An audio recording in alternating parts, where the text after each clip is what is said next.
Hi, Kate. Welcome to the podcast. Hi, Jade. How are you doing, firstly? Good, how are you? Good. I am so excited to talk to you, especially as Valentine's Day is in the air. And I know Very that much. you are a psychosexual therapist and relationship therapist. Can you first, before we get started, can you just explain a little bit about what psychosexual therapy is and maybe why someone would come and see you? Yeah, it's basically psychosexual therapy is talking therapy. So like therapy, counseling, psychotherapy, but with a focus on sex lives, sexual problems, sexual difficulties, sexual challenges, and relationship difficulties and challenges as well. So basically anyone coming to psychosexual relationship therapy is looking to make a change in that part of their life. And you can be separately qualified as a relationship therapist and a psychosexual therapist. So some people might not do both, some people might, and some relationship therapists might not be psychosexual therapists, and some psychosexual therapists might not be relationship therapists. So it's completely dependent on the therapist, their training, their kind of expertise and experience.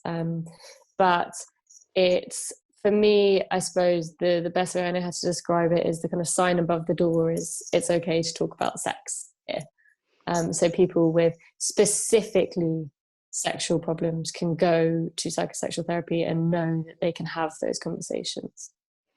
That's great. It's something that I feel is such a taboo area, but it's also something that this whole sexuality, I feel like this area is getting so much more attention these days. And I saw your post the other day about Zoella. You sort of drew me to her, and she's starting to post about sex toys. And I feel like it's kind of coming out of the woodwork a little bit. Do you know why this is happening, or why do you think it's becoming so much more important? Yeah, I think the thing about the Zoella post was that the media had presented it, or it felt like it was being presented a certain way, that, you know, she was having a really kind of, you know, dirty, taboo, like shouldn't be having it conversation. And actually her reply to that was, my platform has, you know, a lot of people aged 25 to 35 accessing the content, that why shouldn't we be talking about pleasure? You know, why should the fact that we did it, I think it was a review of sex toys, why should that be scandalous? Why should that be damaging in any way? And actually what it was doing is proving the point, which is that we need to be talking about these things. We need to be discussing pleasure. We need to be discussing sex lives, because this is exactly the problem. Like, why should a post like that, you know, cause such a fuss? Like, it's not that scandalous. Our bodies are designed to experience pleasure. Sex toy sales are absolutely rocketing. You know, we saw in lockdown, they've absolutely flown. And the problem being, in a way, we're denying that part of our health and well-being if we're not having these conversations. And as a result, so many people struggle with their sex lives and relationships, or feel shame around them. And I can tell you, you know, me and nearly every other psychosexual therapist I know are almost all fully booked at the moment, because the need for something different around our sex lives is so massive. So do you think that's because when you say lockdown has all the sort of sex toys, it's all soared, do you think that's because we're bored, or we're almost moving into an era where it is becoming something that we should be doing with ourselves, like the conversation is flowing more? Well, so for example, I work as a UK sex expert for Lilo, who are a luxury sex toy brand. And in the peak of the first lockdown, they saw 148% sales increase. Wow. Which I think is a pretty big statement in itself. And I think that there are different explanations for it. Obviously, we can never know without asking everyone, direct cause and effect. But I think that people in lockdown aren't able to go out and have as much fun, so they're more focusing on the fun and the enjoyment and the pleasure that they can have in their own homes or privately. I think that people who were single were like, okay, well, this is a way of me experiencing pleasure on my own and kind of building that sexual relationship with myself. And I think that couples were thinking of ways that they might mix it up or kind of change things or introduce something new. So I think there are multiple explanations for as that why that might have been happening. Do you think it's really important? And this is something that I kind of close my eyes off to this, and I've been really not wanting to talk about this kind of topic before. It kind of makes me squirm, but it's something that I'm working on to try, and because of that taboo, I'm trying to not clam up. Do you think that actual sexual pleasure is important, even when it comes to being a woman? Do you think it's an important part of being a woman? I love how you can't even say the word masturbation. Yeah, I know. No! Do you know what? I can't say it. I just feel, I went to a talk once. There was this woman that was like, "You've just got to masturbate." And I couldn't look at her. I was like, this is just, it makes me cringe. And I really think that, firstly, I want to ask why that is, because I'm doing a lot of research at the moment around it. The universe keeps sending me messages about vaginal healing. And I'm like, okay, I can't shy away from this any longer. Everywhere I look, it's telling me I need to look into this. So I wonder why there is this element of shame there. Maybe I should have my own psychosexual counselling session. But also there's this other side of, should we be talking about it more, or should we be doing it more? Should everybody be masturbating? That's a big question. It's a huge question. And the answer, which probably sounds very like stereotypical therapy, is you have to do what's right for you. Now, we have a culture of shame and embarrassment and taboo and stigma around sex in general.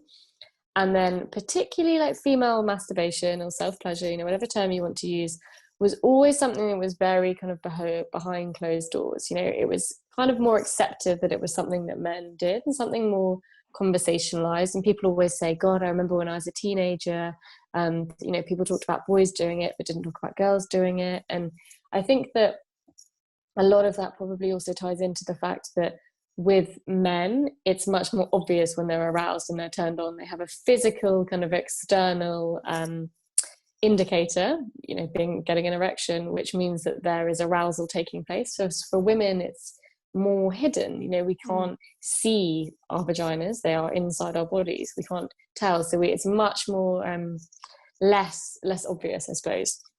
And I think that there's so much around history about the clitoris kind of never being put into, or being kind of taken out of medical texts, that we're only just discovering the real science of female sexual pleasure, in the last kind of 50 years. What do you mean it's been taken out of? Sorry to interrupt. What do you mean it's been taken out of medical texts? So the clitoris was like not documented in some historical medical texts, even though it is a part of the anatomy. Ooh, why? So this is bringing up even more questions than it's answering. But I think, there's this whole kind of historical like leaving out or avoidance of it as a topic. And then, you said like, should everyone be doing it? Really, it's about what's right for you. But a lot of what I talk about with people is feeling familiar and confident in the relationship with your own body, and how that can then impact a sexual experience with a partner or sexual experiences with other partners. Because a lot of people have never done it, but then they get into sexual experiences with partners and they don't know what they like. They don't know how to communicate that to that partner. They feel nervous about a sexual experience or anxious because they don't quite know what to expect. And then they can't work on that with their partner to the same degree that they might be able to if they were feeling confident and relaxed and happy with knowing their body on their own terms, or without someone else being there. So there's the whole kind of self-confident, like building a relationship with your own body part of it as well, which is almost self-educational, I suppose. But the other bit is that the clitoris is the only organ in the human body designed purely to experience pleasure. We don't have any documented other function for it. It has 8,000 nerve endings. It's incredibly sensitive and gives women a huge amount of pleasure. And we know that orgasm is both a brain and a body response. So there's two parts of your body working together. But it's all about working out what works for you and how to make things work for you. And I suppose being able to let go and give yourself permission to kind of enjoy those sexual experiences. I like that. Just whatever works for you. But almost whatever works for you, but just make sure that your clitoris is having a happy time. Well, if you think about it, our bodies are designed to experience pleasure. We have sensitive spots. You know, the skin in a way is our biggest erogenous zone. We have sensitive spots all over the body. We can notice where we are. We notice where we like to be touched. But even in how we think about accepting touch in terms of like the judgment around it. So we have certain judgment around places that it's okay on our body to touch, but not. And also, how do we learn about what the difference is between those bits that are kind of okay to touch in private and public? And all of that messaging starts from, you know, basically when we're born. So we pick up those messages both visibly and invisibly throughout our lives. So actually, are you kind of saying that the way that we feel, maybe the shame or embarrassment or that uncomfortable feeling about certain parts of our body, that's actually conditioned because of what we've seen? Well, it's very cultural and social. You know, it's very it's much bigger. There's a reason that I think that it is a collective feeling, and the collective feeling isn't because so many of us as individuals are all feeling the same way. It's because it's the impact of culture and society kind of on us all. And this is really well documented by hundreds of sexuality experts. And can we unlearn this? Yeah, we can. I think we can build on those sexual relationships with ourselves. I think it's about awareness, about recognition, about thinking about sex, about changing our attitudes. But for a while, at least, we're still going to come up against a society, a culture, which is largely sex negative or not that sexually encouraging. But at the moment, we're in a funny time where we are quite like sexually liberated, and actually the UK is very forward thinking, and we have this kind of clash between sex still being quite taboo and quite not discussed, but then there being, you know, someone basically naked on the side of a bus advertising perfume, and that being sexualized. And obviously the internet has thrown up a huge change into how people learn about sex and experience sex and have access to sexual material. So we're in this kind of time where it's the kind of history of sex versus the present of sex, but the attitudes take longer to shift. So we have, the context is changing so fast that the attitudes take a while to catch up. That's so interesting. It feels like it's kind of happening though. Like the attitudes are it's definitely happening. With the conversations are there a little bit more. And we've got people like you that are taking to social media and breaking down these taboos, which is great. There was something I definitely wanted to ask you while you were talking. I thought this is so interesting. I thought I'm not going to write it down because I'm going to remember, and it's just completely gone out my head. So it might have to pop up later. Well, there was something that I was reading recently about almost this repressed sexual energy and this repressed feeling of pleasure, and it being maybe related to period problems and this stuck energy and maybe issues with fertility. Is that something that you've come across, or is that something that you believe in? I don't know enough about that really. You know, like what I do know, for example, is that I've worked with lots of women where difficulty with periods, serious pain or shame around periods or embarrassment can lead to anxiety about sex, or anxiety or worries or concerns about that part of their body and how they experience that part of their body when they're on their own, and then obviously how they experience that part of their body when they're with a partner.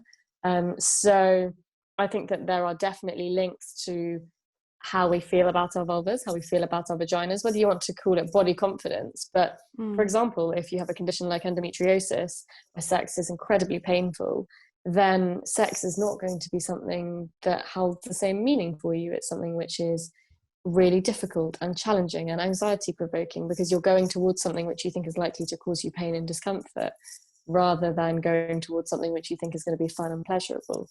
So I think that there is definitely links to all of that, but I don't know, I wouldn't say it causes, you know, infertility or causes period difficulties. But you know, I'm working with people where in a way we are exploring what has brought them to where they are now.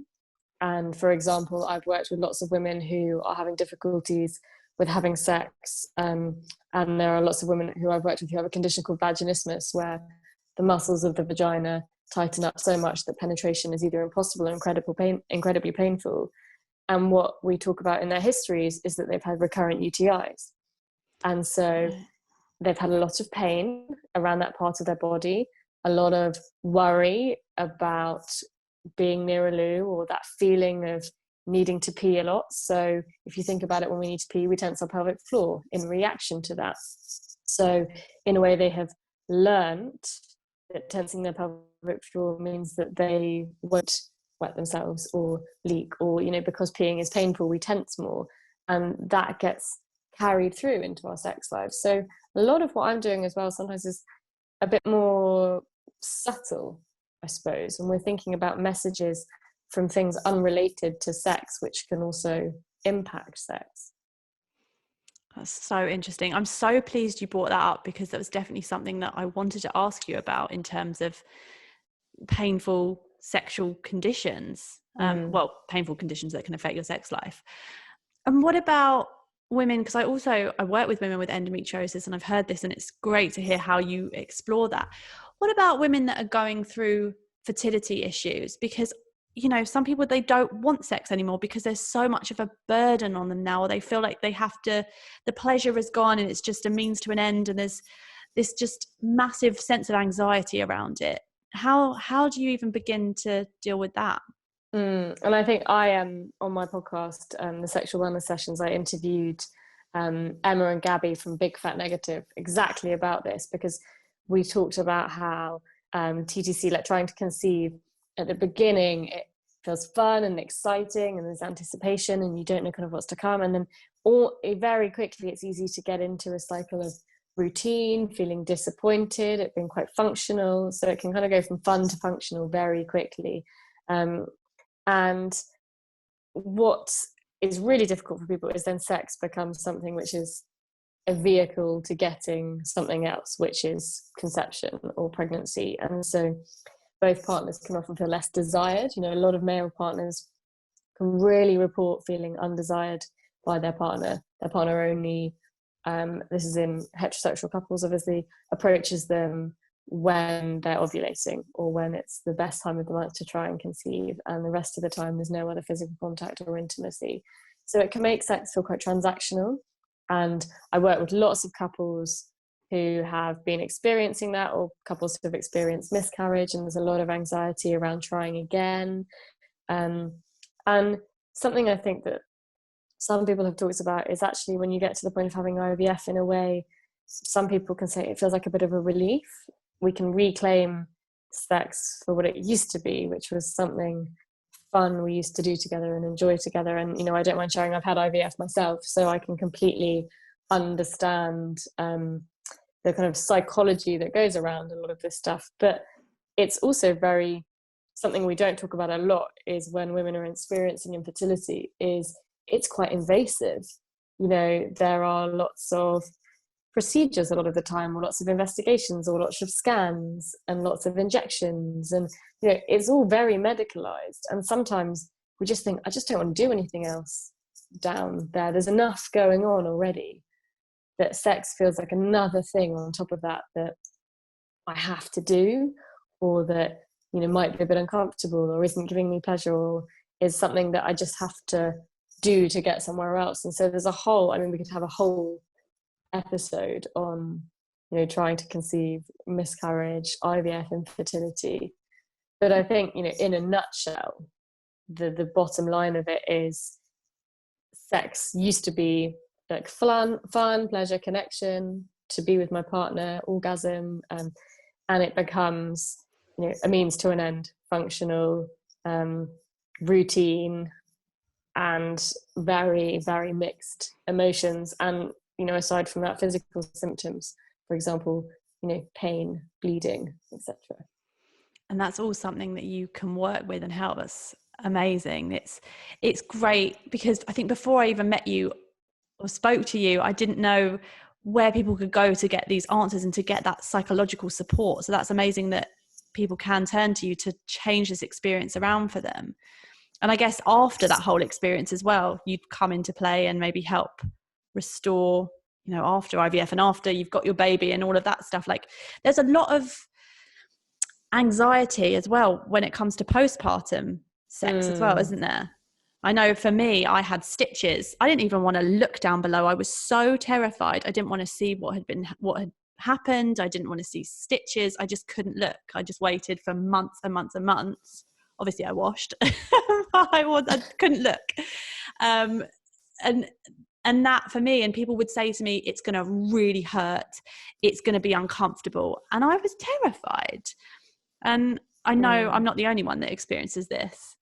Can you speak a little bit more on postpartum anxiety around sex? Yeah, absolutely. And again, I did actually another one of my podcast episodes. I spoke to Claire Bourne, who's a women's health physio, about postnatal sex, and we did a whole series probably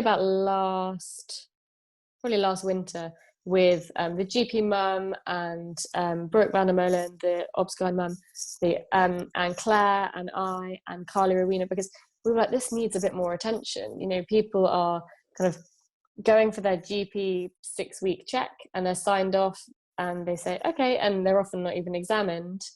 And suddenly everyone's like, and now I've got to have sex again? Like, you know, that 6 weeks, as we all know, is, you know, a complete kind of blur. And I don't even think you're thinking about sex at that point. They were like, what method of birth control are you going to use? I'm like, abstinence? Like, I'm not even looking at my husband right now.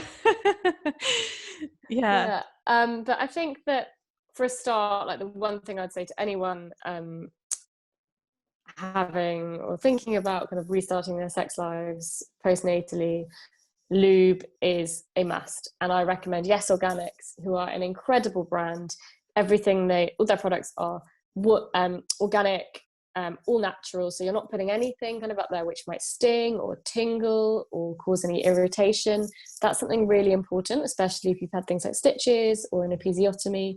But breastfeeding changes estrogen levels, which can produce vaginal dryness, so that can make sex uncomfortable. Now, why that is not something that we are all told, I do not know. But it's really important, because if you have sex and you have vaginal dryness because of a hormone problem, it's going to cause pain or discomfort. Now, that is the last thing that is going to encourage you to want to try it again. And there is a really easy solution to this, which is lubricant. Cheap, easy, accessible. Just bear in mind that you need to use water lubricants, water-based lubricants with condoms, if that's the contraception that you're using, because oil-based and condoms don't mix, and given that you've just had a baby, you might not be wanting one that soon. That's a very good point. But again, I don't know why this stuff isn't commonly taught, and that going kind of back into a sex life, anxiety can be really high. You know, a lot of people have had traumatic or difficult births. Whether you've had a C-section or whether you've had a vaginal birth, you have a lot of pain in that area of your body. And if you've had stitches or an episiotomy, actually what a lot of people can experience is that things feel tighter, because scar tissue can build up, or there can be a sense of things feeling different. So I think going slowly, thinking about your new normal, just because you've had your 6-week check doesn't mean you have to jump straight back into sex that week. Take your time, use lubricant. And what I would say is build up to it with your partner. So don't feel like, okay, we just need to get into bed and do this for the first time. Remember that you can have other types of sex, like non-penetrative sex. There are plenty of ways that you can enjoy each other and be together which don't enjoy penetrative sex and don't involve penetrative sex. And the thing is just take your time, like be gentle on yourselves and allow yourself just to get used to it again, because things might feel different and might feel strange or might not feel like they used to, but your body has been through something that is absolutely mind-blowing. And it also might be about how you feel about your body again, or not feeling comfortable kind of having sex if you're breastfeeding because you're worried about that. Or lots of women report this sense of kind of touch overload, that they are nursing a baby the whole time, and they might have other children, and they're kind of being grabbed out or touched by everyone, and then like sex feels like another thing, and there's a sense of, okay, how do I feel like my body is mine again? And that can have a big impact on sex as well. I hear that a lot actually with women, and I breastfed, and a lot of women are saying that it's when they finish breastfeeding, it's like, I finally got my body back. And there's also an element where, you know, you're feeding and your boobs don't really belong to you anymore. So it's a bit bizarre. But also when you've got kids, and if they don't sleep, or if you've just got them, they're not in cots, they can come into your room at any point. How do you deal with anxiety around that? What if people are just like, I don't want to do it in case my child comes into the room, or in case we're interrupted? Do you hear that a lot? Yeah, and I think, you know, unfortunately, that's just one of the things we all have to navigate, isn't it? Is, you know, as when you become parents, that idea of kind of getting caught doesn't have the kind of excitement that it might have had previously in people's sex lives, and actually has the, oh God, I just don't want that to happen.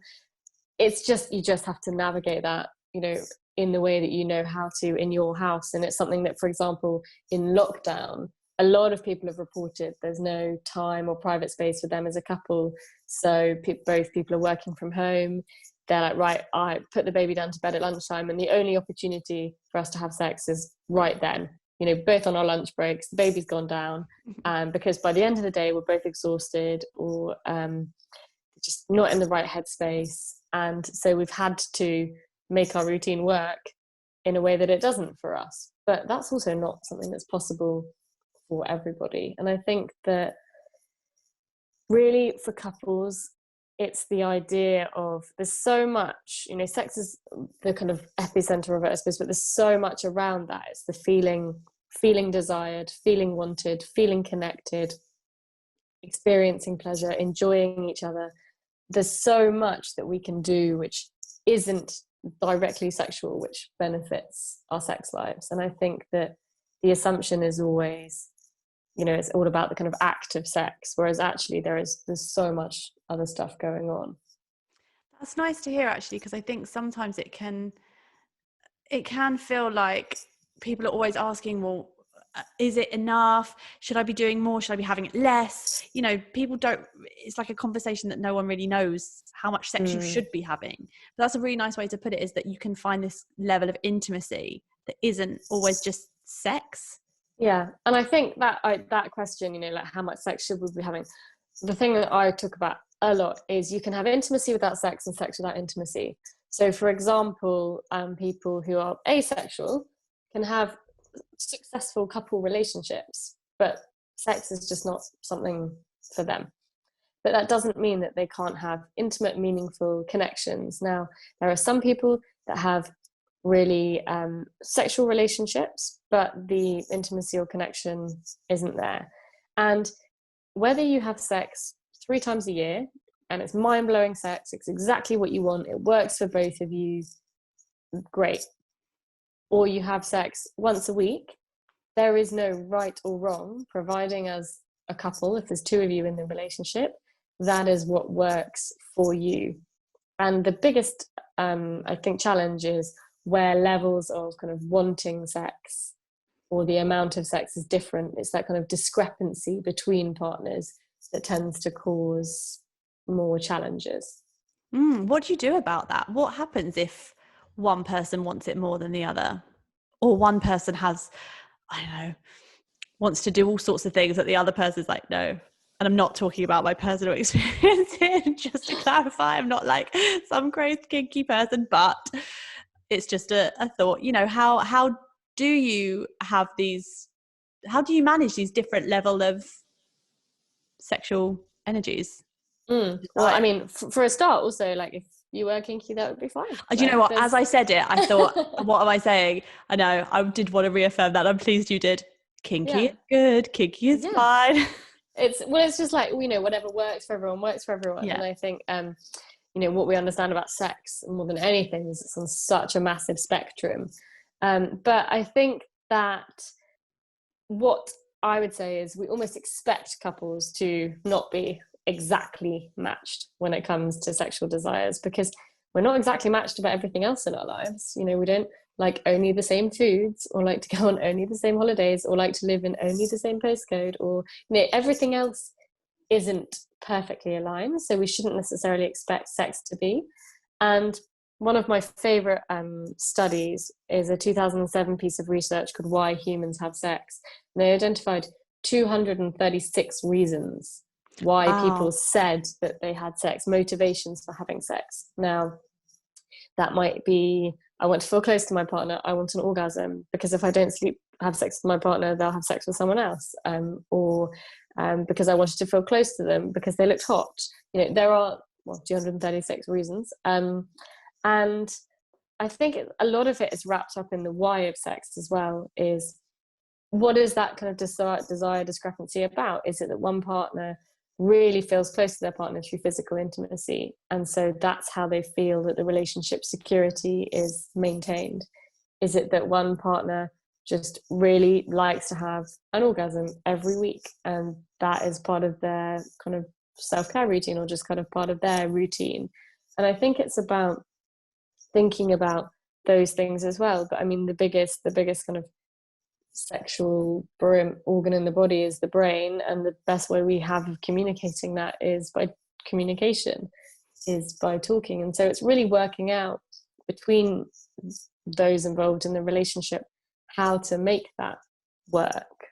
Is it about increasing, introducing novelty or trying new things together, but in a way which feels good for both of you? Because if one of you is like, right, I want to try this thing, which is, try 100, and the other one's like, whoa, I'm at like 10.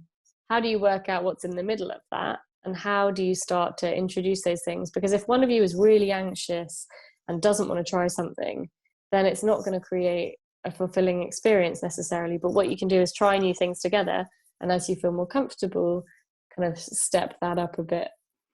I think even as you're talking, I'm thinking, did you used to watch Friends when there was like Phoebe came in and she was all just like all for the sex toys, and she's like, enter Phoebe, like I'm going to change your life.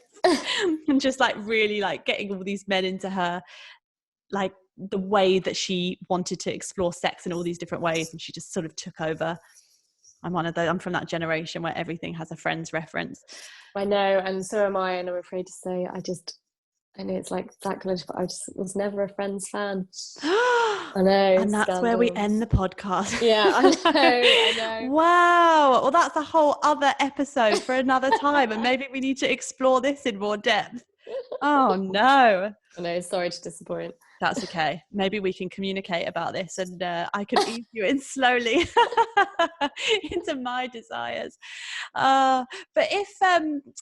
what happens though? Because as you were talking, I was thinking, well, what if one person approaches their partner and says, well, this is what I'm into, and the other person, almost the response is so based on their own projections and their anxiety that they then create shame for that other person. So then the person who had approached like the conversation is then feeling like they cannot communicate anymore because they would just shut down, and it creates that whole spiral of anxiety. Then what? And I think that's really common. And that is why in relationships, a lot of the time we don't put ourselves out there so much. So especially when we're in couples, when we're in an intimate relationship with someone, we don't really take risks because we're nervous that if we put ourselves out there, the partner will reject us, and then we can't take it back. They can't unhear what we said we are interested in and wanted to try. So I think this is why, and I say, just communicate about it. That's not what I'm saying at all, because that is such a hard thing to do.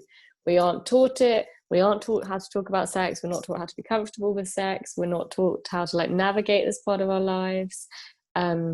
We have no kind of formal education or assistance around this. And I think introducing things slowly as a concept, whether it's looking at something together or exploring the subject together or listening to a podcast or a TED talk or reading a book together, whatever it is, introducing it like slowly is a really good way of doing it, and discussing it first conceptually before you're even doing anything. Because if one partner turns around to the other and says, right, I want to try X, Y, and Z, and I've been thinking about it, they might have been thinking about it for 6 months, and the other partner is just hearing about it. You can't expect your partner to meet you where you're at, but it might be that actually you're both curious, or you both want to try power play, or you both want to try playing with the senses a bit more, or opening up your relationship a bit more, or introducing sex toys, or whatever it is. And there are so many ways of doing that could work for both of you, but you have to work out where that fit kind of takes place. And I think always focusing on I want to do this with you. I really enjoy our sex life and our relationship. This is something I want us to try together. So framing it as a positive, because a lot of the communication problems come from when, for example, partners feel criticized. Our sex life isn't good enough, so we need to try this. And that obviously is going to be met with defensive communication, because that person feels like they're being told they're not doing a good enough job, or that what is happening isn't good enough. And none of us like to feel that way. Yeah, you are so wise. I could listen to you talk about this all day. You're so wise. I'm not sure, but it's but I think, one thing I would say is, if people are interested in communication tools, there's the Gottman Institute have an amazing Instagram and online workshops and things for couples. They are the kind of couples communications experts. And now, because of the internet, we have access to so much amazing information, so much information that experts are putting out there, that we don't have to feel like we're doing it all on our own. And I think I would say to people, search for that kind of stuff. Search for communication exercises for couples, or the School of Life have amazing card games, which are things like Pillow Talk, and like 100 questions for couples, or 100 questions, the Emotional Toolkit. And they're really good resources, because they give you permission, by not putting the pressure on you to have the questions, or having to start the conversation, or having to come up with the questions yourselves. They offer you prompts from which you can use to kind of jump off from, to have the conversations. That's such a great idea. It probably just brings closeness as well, and something for you to just do to connect with your partner. Well, it's that sense of, well, it's not my question, it was in the box. Yeah. It's that kind of like blame game, I suppose. But I think that we just we're not taught about sex and relationships like we are everything else in life. And I think this is one of the big pushes that we as sexual health experts and sexuality experts, sexologists, are trying to push, is let's put sexual well-being where it belongs, alongside other aspects of well-being. And I worked with Boots to launch their range of like sexual well-being products in store and online. Must have been at the beginning of 2020, which is terrifying to think about. And this whole thing was, a brand like Boots are putting sex toys on the shelves, pleasure products on the shelves. They are positioning sexual health like where it should be. And that's a big statement. This feels very exciting. I feel like there's a big new chapter coming. No pun intended. Just see you taking a drink of water there. It's going to go all over the screen. Sorry. Well, the one thing, if I had to ask you to just list the most important thing that we can do for our sexuality, what would it be? I know that's a big question. Oh my God, yeah. But you can give me a few.